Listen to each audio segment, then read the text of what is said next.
आप कह दें, ये सत्य तुम्हारे पालनहार की ओर से है। अब जो चाहे ईमान लाए और जो चाहे कुफ्र करे।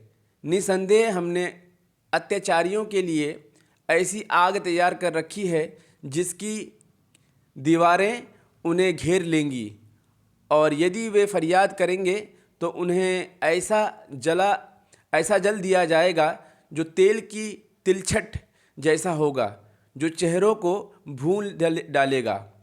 वो क्या ही बुरा पेय है और वो क्या ही बुरा विश्राम स्थान है। निसंदेह जो लोग ईमान लाए तथा अच्छे कार्य किए, निश्चय हम उसका प्रतिफल व्यर्थ नहीं करते जिसने अच्छे कार्य किए। यही लोग हैं जिनके लिए स्थायी बाग है, जिनके नीचे से नहरें बहती है। वहाँ उन्हें सोने के कंगन पहनाए जाएंगे तथा वे महीन और गाढ़े रेशम के हरे वस्त्र पहनेंगे।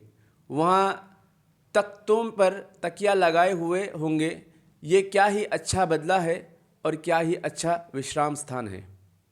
और ए नबी, आप उन्हें दो व्यक्तियों का एक उदाहरण दें जिनमें से एक को हमने अंगूरों के 2 बाग दिए और हमने दोनों को खजूरों के पेड़ों से घेर दिया और दोनों के बीच कुछ खेती रखी। दोनों बागों ने अपने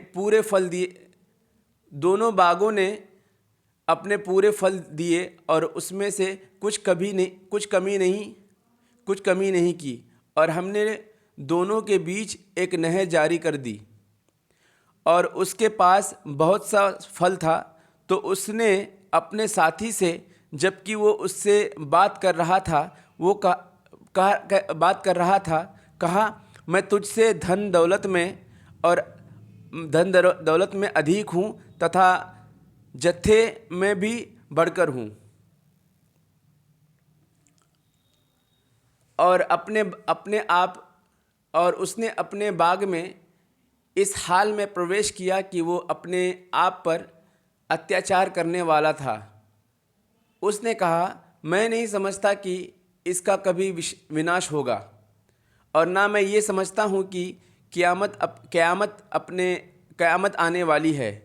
और वाकई यदि मुझे अपने पालनहार की ओर लौटाया गया तो निश्चय ही मैं ज़रूर इससे उत्तम लौटने का स्थान पाऊंगा।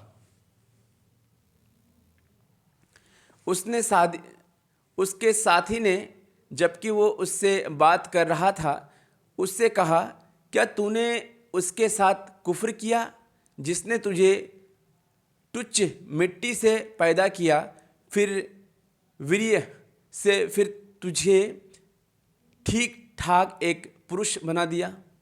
लेकिन मैं तो वो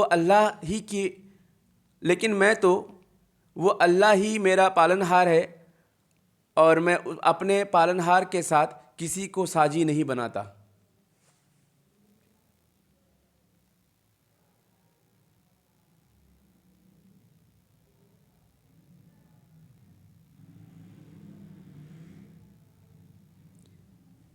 लेकिन मैं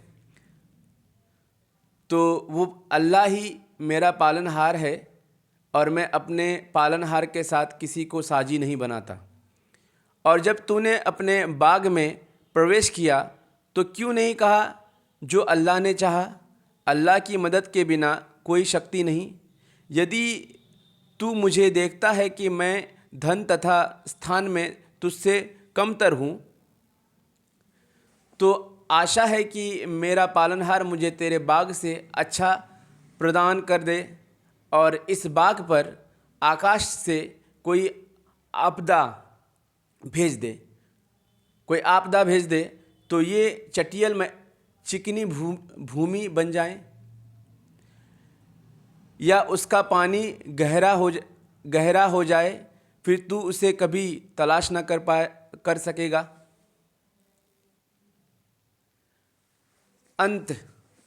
उसका सारा फल मारा गया।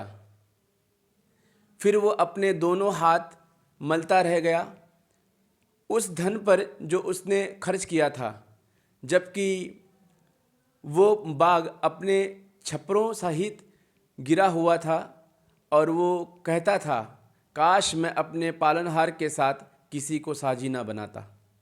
और नहीं था उसके पास कोई जत्था जो अल्लाह के मुकाबले में उसकी मदद करता, और ना वो अपनी सहायता आप कर सका। वो वहाँ सहायता करना केवल परम सत्य अल्लाह के अधिकार में है। वो प्रतिफल प्रदान करने में सबसे बेहतर तथा परिणाम की दृष्टि से सबसे अच्छा है। और ए नबी, आप उन्हें सांसारिक जीवन का उदाहरण दें। वो उस पानी के समान है जिसे हमने आकाश से बरसाया